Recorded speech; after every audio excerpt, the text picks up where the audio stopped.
Assalamualaikum dan salam Sarawakku sayang. Buletin UKAS edisi malam 12 Januari 2021 bersama saya Hafizah Munirah Mahrab. Berita utama. Pengisytiharan darurat yang berkuat kuasa sehingga 1 Ogos 2021 di negara ini tidak akan membabitkan sebarang bentuk rampasan kuasa tentera atau pelaksanaan perintah berkurung. Perdana Menteri Tan Sri Muhyiddin Yassin berkata sebaliknya sepanjang tempoh darurat ini, kerajaan awam akan terus berfungsi. Menurut beliau, dari segi pentadbiran kerajaan, Jemaah Menteri dan Majlis Mesyuarat Kerajaan Negeri akan terus berfungsi menurut Perlembagaan Persekutuan dan apa-apa ordinan yang dimasyurkan oleh Kebawah Duli Yang Maha Mulia Seri Paduka Baginda yang di-Pertuan Agong dari semasa ke semasa. Ingin saya tegaskan bahawa darurat yang diisytiharkan oleh Kebawah Duli Yang Maha Mulia Seri Paduka Baginda yang di-Pertuan Agong bukanlah suatu bentuk rampasan kuasa tentera. Perintah berkurung juga tidak akan dilaksanakan. Sebaliknya, sepanjang tempoh darurat ini, kerajaan awam akan terus berfungsi. Let me assure you that the civilian government will continue to function. The emergency proclaimed by the Yang di-Pertuan Agong is not a military coup and curfew will not be enforced. Dalam perutusan khas yang disiarkan secara langsung di Kuala Lumpur pada Selasa, Perdana Menteri juga memberi jaminan bahawa jentera pentadbiran dan perkhidmatan awam Kerajaan Persekutuan dan Kerajaan Negeri tidak akan terganggu dengan perisytiharan darurat ini. Dalam pada itu, Tan Sri Muhyiddin memberitahu sepanjang tempoh darurat berkuat kuasa sehingga Ogos 2021, pilihan raya umum, pilihan raya negeri dan pilihan raya kecil tidak akan diadakan. Malah jelasnya Parlimen dan Dewan Undangan Negeri tidak akan bersidang sehingga suatu masa yang akan ditetapkan oleh Yang di-Pertuan Agong. Sepanjang tempoh darurat berkuat kuasa, pilihan raya umum, pilihan raya negeri dan pilihan raya kecil tidak akan diadakan. Dalam keadaan biasa, pilihan raya kecil mesti diadakan dalam tempoh 60 hari selepas kerusi diisytiharkan kosong. Pilihan raya negeri juga mesti diadakan dalam tempoh 60 hari selepas Dewan Undangan Negeri dibubarkan. Sedangkan kita tahu rakyat pada masa ini tidak mahu pilihan raya diadakan untuk mengelakkan wabak COVID-19 merebak seperti yang berlaku selepas pilihan raya negeri Sabah baru-baru ini. Sementara itu, tegas Perdana Menteri sebagai ketua kerajaan adalah menjadi kewajipannya untuk melindungi nyawa rakyat daripada jangkitan COVID-19. Beliau juga memberi komitmen bahawa pilihan raya umum akan diadakan sebaik sahaja jawatankuasa khas bebas yang akan ditubuhkan memperakukan bahawa wabak COVID-19 telah reda atau pulih sepenuhnya dan pilihan raya adalah selamat untuk diadakan.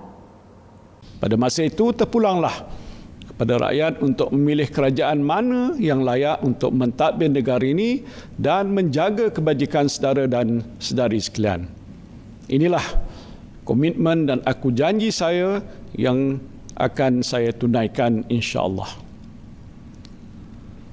Bagi saya, dalam keadaan negara dan rakyat yang sedang menghadapi satu mudarat besar ini, adalah amat penting semua ahli politik mengenepikan perbezaan masing-masing dan bersolidariti bersama rakyat. Bila tiba masa untuk berpolitik, maka berpolitiklah dengan penuh bertanggungjawab. Beralih ke laporan harian COVID-19, dengan Sarawak terus mencatatkan peningkatan kes positif dengan merekodkan sebanyak 146 kes pada Selasa dan menjadikan jumlah keseluruhan meningkat kepada 1,574 kes.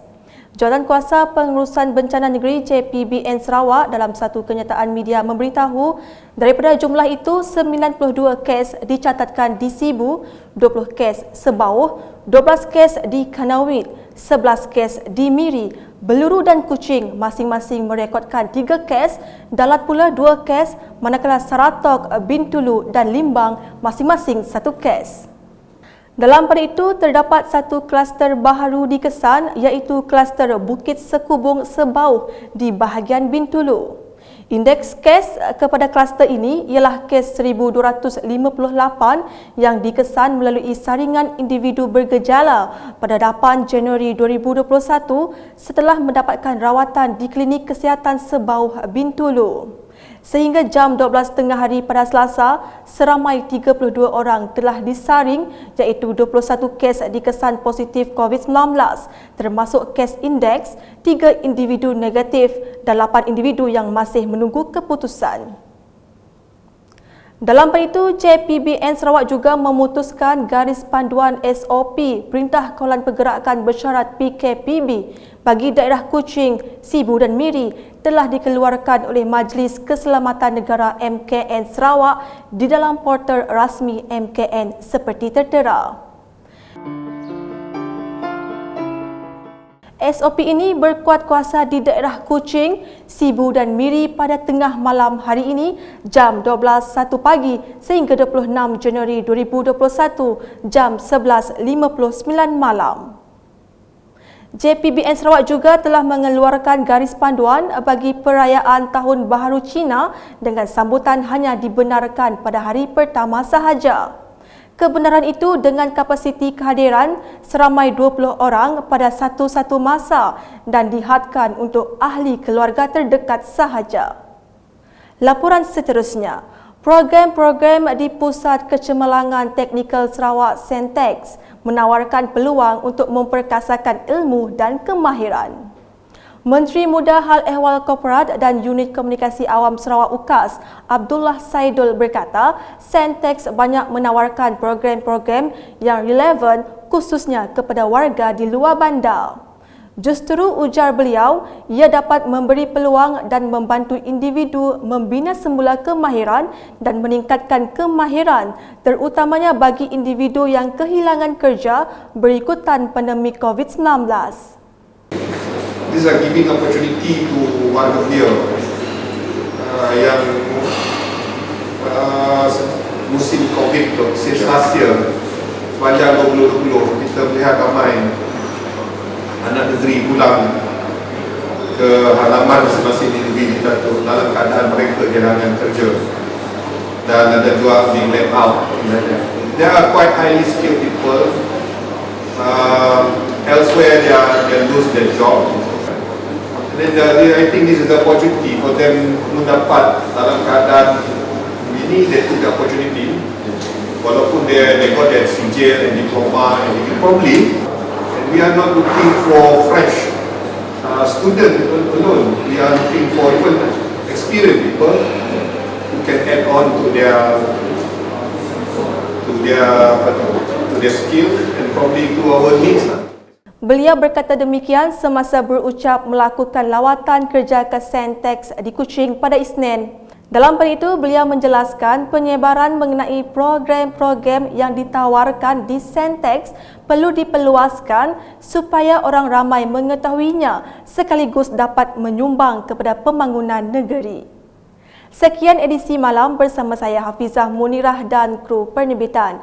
Berita lebih lanjut boleh didapati di semua platform media sosial UKAS termasuk portal ukas.sarawak.gov.my dan pastikan anda subscribe UKAS channel di YouTube. Salam UKAS.